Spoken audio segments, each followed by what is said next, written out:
where they're going to replace all the lead pipes across everywhere in the U.S. They have a voucher program for plumbers, to come in and get the business. And so I was like, hey, I told the contractors, like, I'd love for you guys to get that. And if my brother's a master plumber, if you guys need, sub off his fucking thing or whatever, if you're not a plumber, we could do that. And I told my sister, and she's like, oh, I want to come down there. And she called me to talk about my dad. Yeah. And I think that, I don't know if you did get a restraining order on him, like a legal one, and then serve him. I did not. I think that would be appropriate, but I also think that after a year, it might not be appropriate. Because you know how my dad is, like, he's going to fight for, a chance to see Haley, which means I basically called him out and said, no, you can't see her because you're a piece of shit and you fucking live this lifestyle where you're not, fuck you. I don't think that... If he goes back to church and, cleans himself up and starts treating people with a little bit more respect, then I could see, a year from now, him having some interactions with Haley. But I don't want it to be I don't want him to have no contact with her for the rest of his life. But I want him to think about how fucked off he is and realize if he does want to spend time with Haley, he's going to have to sacrifice all this bullshit in order to do it.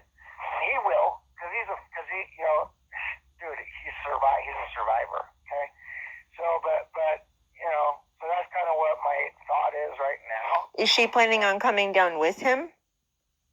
Huh? Your sister? No. He lost his mind. He fucking went crazy. He started breaking shit. He fucking, you know what I mean? When? He went crazy, Heather. He went bananas. When? My fucking brother from Florida fucking messaged me and said, Dad went crazy. When was this?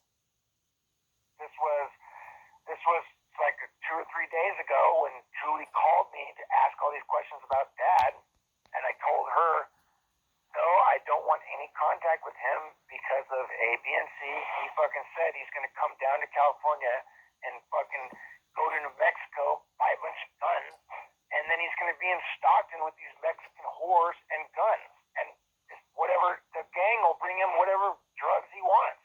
Those guys from fucking L.A., they'll give him, oh, Johnny D, oh, Mr. fucking, yeah, oh, here we go. They don't give a fuck about us or the community or my kid or if I'm in jail. All they care about is they got a call from this motherfucker. They do what he said.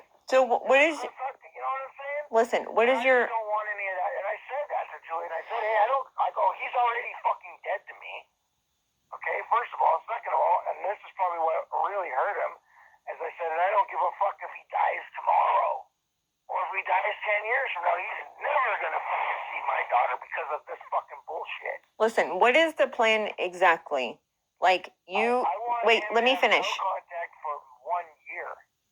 Then after a year, next year, we can allow phone calls and some limited contact, and that's it.